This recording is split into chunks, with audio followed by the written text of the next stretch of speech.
Hello friends, welcome back to the channel. In today's video we are diving into Neville Goddard's powerful and timeless work, Prayer, the Art of Believing.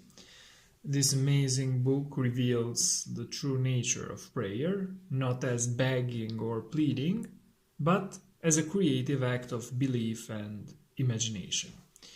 If you've ever wondered how to shape your reality through thought and feeling, stay tuned because Neville's insights might just change the way you think about manifesting your desires forever. Law of reversibility. Pray for my soul, more things are wrought by prayer than this world dreams of. Prayer is an art and requires practice. The first requirement is a controlled imagination. Parade and vain repetitions are foreign to prayer. Its exercise requires tranquility and peace of mind.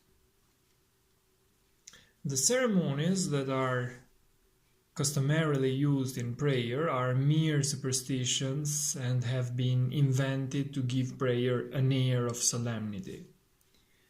Those who do practice the art of prayer are often ignorant of the laws that control it. They attribute the results obtained to the ceremonies and mistake the letter for the spirit. The essence of prayer is faith, but faith must be permitted with understanding to be given that active quality which it does not possess when standing alone. Therefore, get wisdom, and with all this getting, you will get understanding.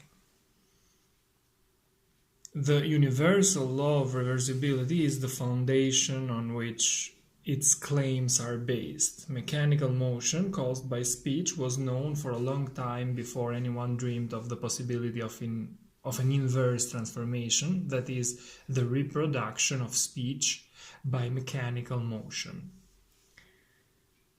For a long time, electricity was produced by friction without ever a thought that friction, in turn, could be produced by electricity.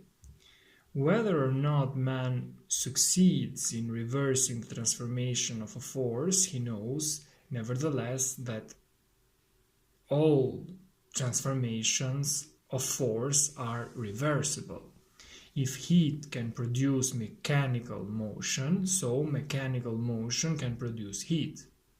If electricity produces magnetism, magnetism too can develop electric currents.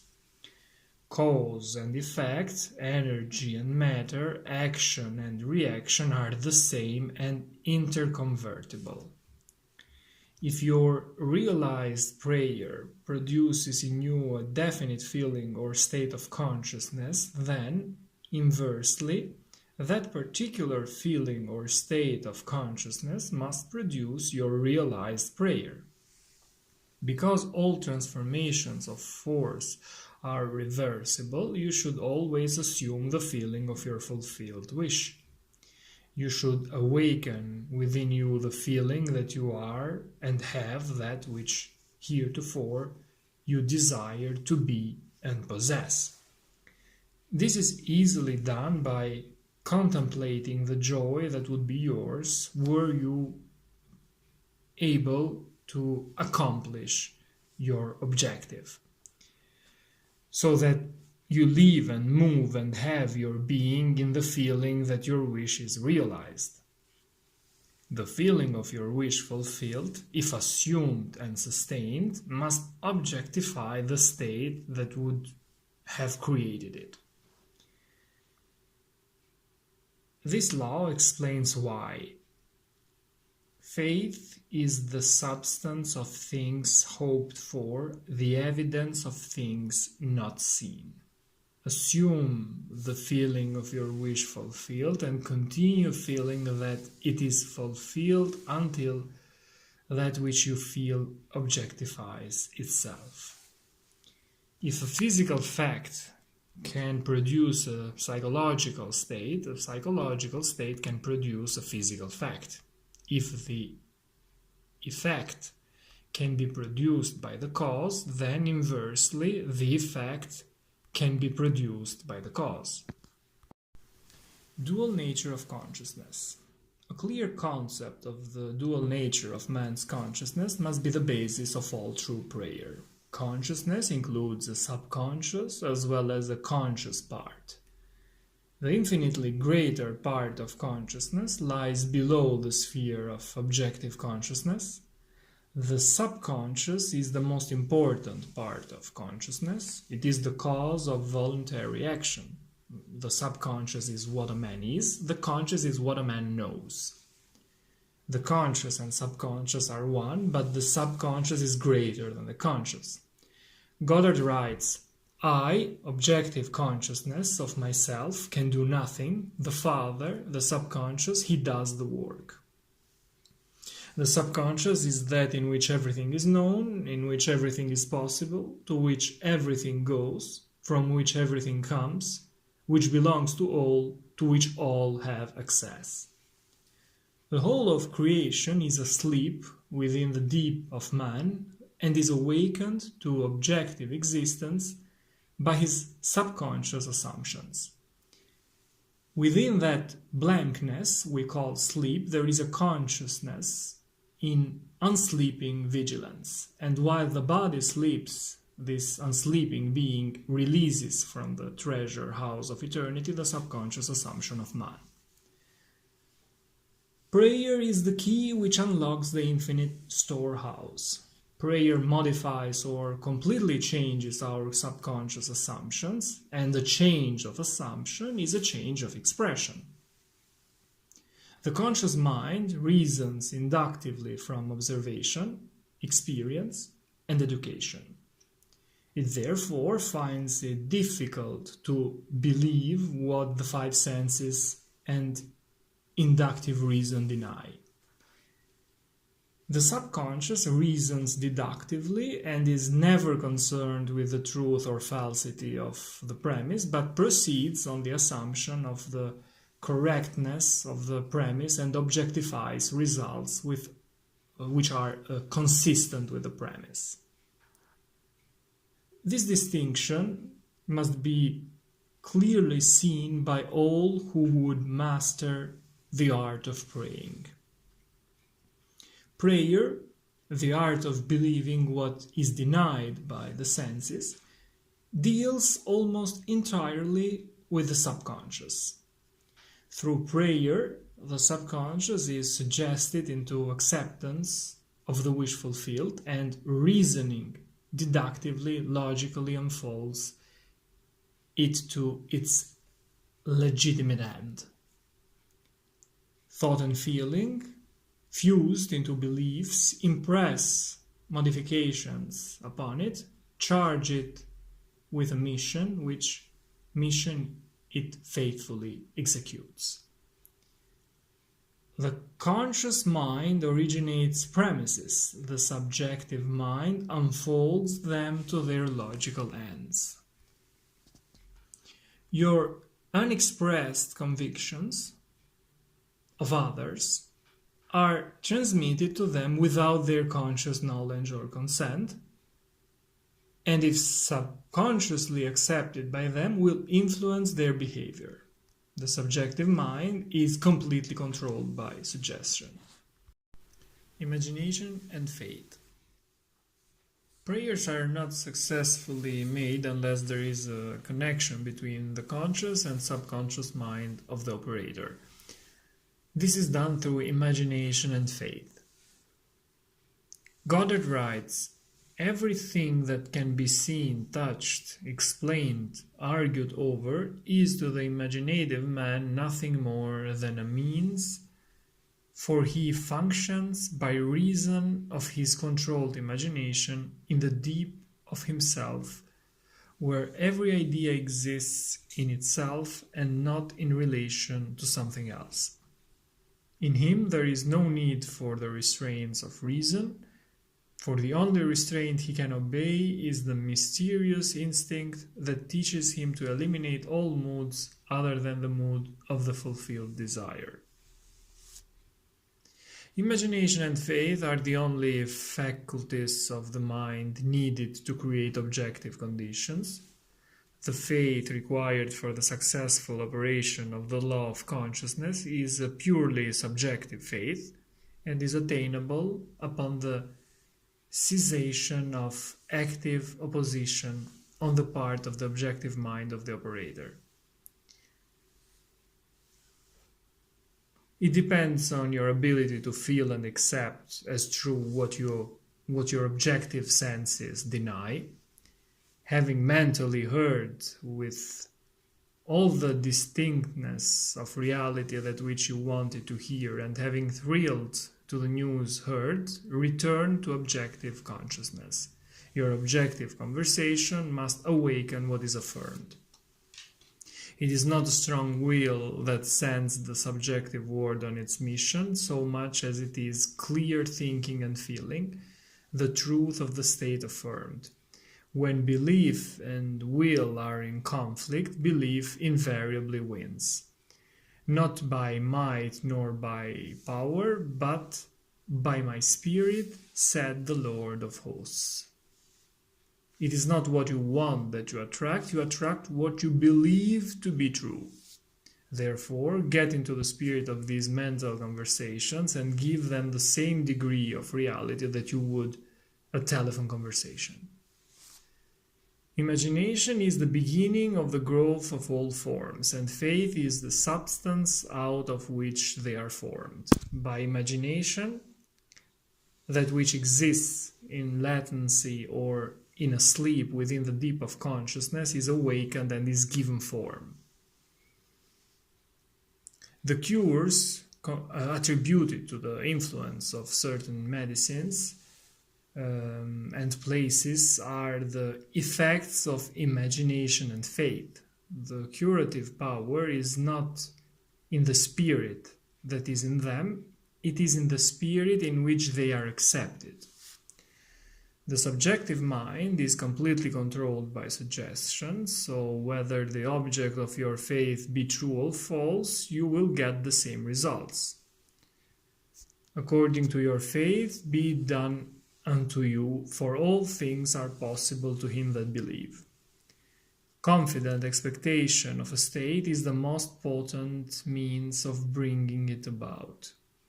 The confident expectation of a cure does that which no medical treatment can accomplish. Failure is always due to an antagonistic autosuggestion by the patient, arising from objective doubt of the power of medicine, or from doubt of the truth of the theory. Many of us, either from too little emotion or too much intellect, both of which are stumbling blocks in the way of prayer, cannot believe that which our senses deny. The most effective method of healing or influencing the behavior of others consists in what is known as the silent or absent treatment. When the subject is unaware objectively of the suggestion given him, there is no possibility of him setting up an antagonistic belief. It is not necessary that the patient knows objectively that anything is being done for him. The law of thought transmission. To pray successfully, you must have clearly defined objectives. You must know what you want before you can ask for it. You must know what you want before you can feel that you have it, and prayer is the feeling of the fulfilled desire. It does not matter what is you seek in prayer, or where it is, or whom it concerns. You have nothing to do but convince yourself of the truth of that which you desire to see manifested. When you emerge from prayer, you no longer seek, for you have, if you have prayed correctly, subconsciously assumed the reality of the state sought, and by the law of reversibility, your subconscious must objectify that which it affirms. The principle of the photophone is this: A ray of light is reflected by a mirror and projected to a receiver at a distant point. Back of the mirror is a mouthpiece. By speaking into the mouthpiece, you cause the mirror to vibrate. A vibrating mirror modifies the light reflected on it. The modified light has your speech to carry, not as speech, but as represented in its mechanical correlate. It reaches the distant station and impinges on a disc within the receiver. It causes the disc to vibrate according to the modification it undergoes, and it reproduces your voice. Memory, or my ability to mentally see what is objectively present, proves that my mind is a mirror, so sensitive a mirror that it can reflect a thought. The perception of an image in memory is in no way differs as a visual act from the perception of my image in a mirror. The same principle of seeing is involved in both. Your conscious is the light reflected on the mirror of your mind and projected in space to the one of whom you think.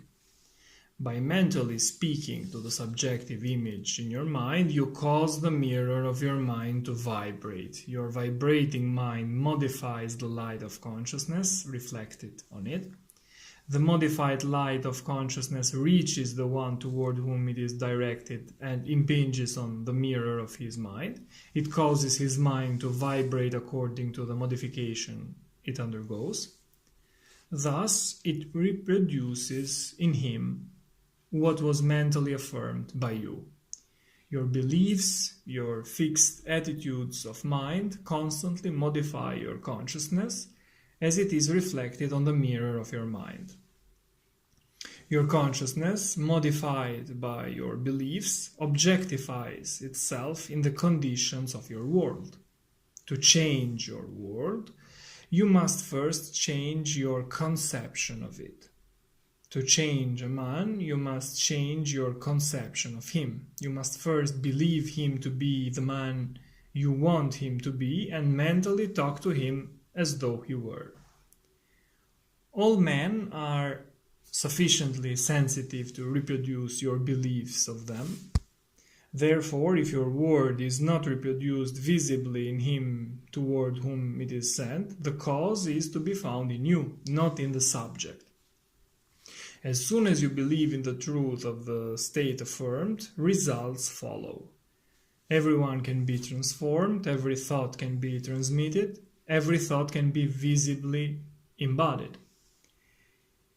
The words spoken subjectively in quiet confidence will always awaken a corresponding state in the one in whom it was spoken. But the moment its task is accomplished, it ceases to be, permitting the one in whom the state is realized to remain in the consciousness of the state affirmed or to return to his former state. Subjective mind vibrates according to the modification it undergoes by the thought and feelings of the operator. The visible state created is the effect of the subjective vibrations. A feeling is always accompanied by a corresponding vibration that is a change in expression or sensation in the operator. There is no thought or feeling without expression, no matter how emotionless you appear to be. If you reflect with any degree of intensity, there is always an execution of slight muscular movements. This change of vibration persists until it awakens a corresponding vibration in the subject, which vibration then expresses itself in a physical fact. Good tidings. A very effective way to bring good tidings to another is to call before your mind's eyes the subjective image of the person you wish to help and have him affirm that which you desired him to do. mentally hear him tell you he has done it. This awakens within him the vibratory correlate of the state affirmed, which vibration persists until its mission is accomplished. It does not matter what it is you desire to have done or whom you select to do it. As soon as you subjectively affirm that it is done, results follow. Failure can result only if you fail to accept the truth of your assertion, or if the state affirmed would not be desired by the subject for himself or another. In the later event, the state would realize itself in you, the operator. The seemingly harmless habit of talking to yourself is the most fruitful form of prayer. A mental argument with the subjective image of another is the surest way to pray for an argument.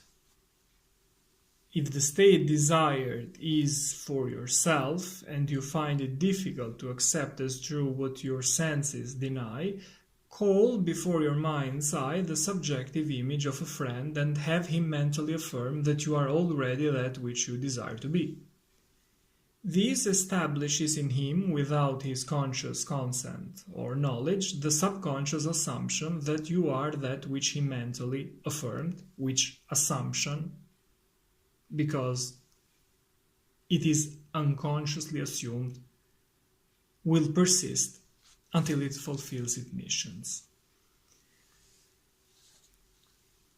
Its mission is to awaken in you its vibratory correlate, which vibration, when awakened in you, realizes itself as an objective fact.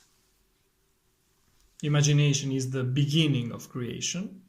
You imagine what you desire and then you believe it to be true. Every dream could be realized by those self-disciplined enough to believe it. People are what you choose to make them. A man is according to the manner in which you look at him. You must look at him with different eyes before he will objectively change. Two men looked from prison bars. One saw the mud and the other saw the stars. The perfect man judges not after appearances, but judges righteously. He sees others as he desires them to be. He hears only what he wants to hear. He sees only good in others. In him is no condemnation, for he transforms the world with his seeing and hearing. Our behavior is influenced by our subconscious assumption respecting our own social and intellectual rank and that of the one we are addressing. Let us seek for and evoke the greatest rank, and the noblest of all is that which disrobes man of his morality and clothes him with uncurbed immortal glory. We all, with open face, beholding as in a glass the glory of the Lord, are changed into the same image from glory to glory. Let God awake and his enemies be destroyed. There is no greater prayer for man. These were my notes on Prayer, the Art of Believing, a book which reveals the true nature of prayer, not as begging or pleading, but as a creative act of belief and imagination. Thanks for watching. See you in the next videos. Take care.